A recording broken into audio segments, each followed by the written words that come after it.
All right, I've created a third canvas in this portfolio. We have our den, our kitchen, and now our dining room.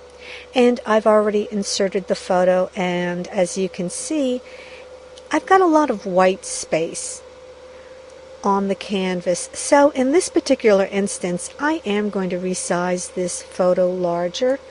Remember to keep your finger depressed on the Shift key so that you don't distort the image as you are resizing it larger. There, that looks nice. And I'm currently on layer 1, and I want to lock that layer so that my photo does not move. There. If I do the click away, and then I try and click back on the photo, my mouse is not detecting that photo. So I'm almost ready to start designing. I do want to click on this plus sign down here so I can create layer 2. And I'm ready to start designing. And of course, notice how the photo has that wall on a perspective. It's not a straight on view. So this is a good example of how you can use the Dream Draper tools to design for a perspective. Alright, I'm going to go into my design library, and I'll go into the first category, which is our full designs, designs with components. And this time I'm going to go into shade designs. And this time I think I'm going to use this shade. There, it's a Roman shade design. And this design has the gold buttons. I'm going to click on the gold buttons to see what else is related to this design. And this design actually has a perspective view of that shade. But for this example, I'm going to use the front-on view. Alright, I'm going to close my browser window here and drag on the shade. Now the first thing I want to do is I actually want to resize the shade so that it's closer to the size of the window. And again, I like to keep my finger depressed on the Shift key and resize proportionately. Now Dream Draper does have a number of tools that will allow you to design for a perspective view. Now in this case, I'm going to go and click on my perspective icon right here. Notice how the handles have changed.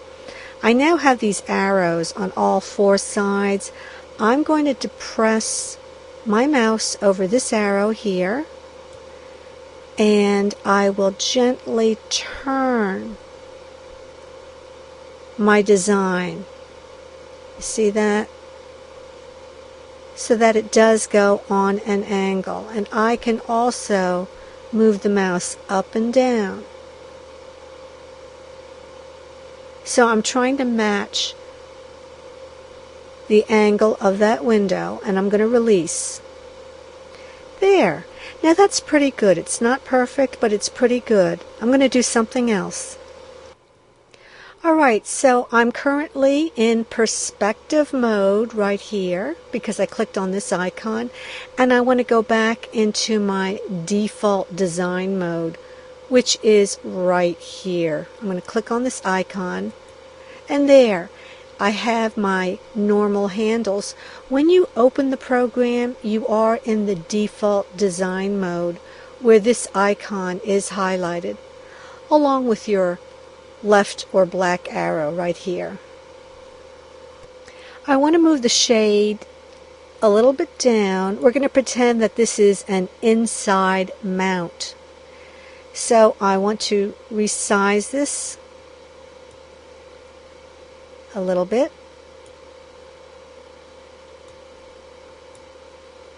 Now I want you to notice one thing here.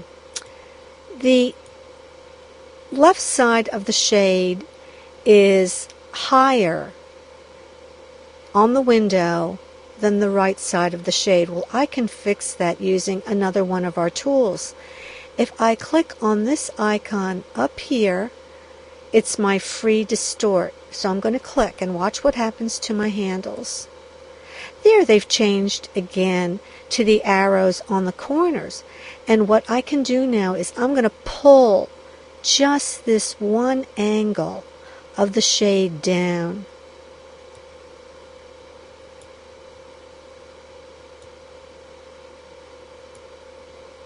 There, you know what? It's becoming a little bit more natural looking, and I can pull this side of the shade in and up a little bit. There. Okay, now I'm done tweaking the angles of this shade, so I do want to go back to my default design mode by clicking on this icon here. There, now I can just add a little bit of color and finish off this design. And in this example, I'm going to use my eyedropper over here in my properties window. I'll click on the eyedropper and I'll pick up the blue out of the wall. So I'm just going to touch the photo right here. There. Now I can make this shade slightly translucent by using my slider bar over here. If I just move my slider bar to the left, there, now you can see that the shade is a little bit sheer. Now remember, we have detailed tutorials on our website that show you how to fill your designs with color and fabric. So I'm not going through all of the details here, but they are on our website. Alright, the last thing I want to do is copy this shade and put it on the other window.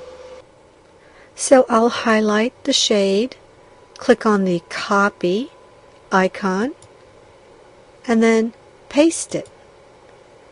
There. And I'll just go ahead and resize this for this window over here.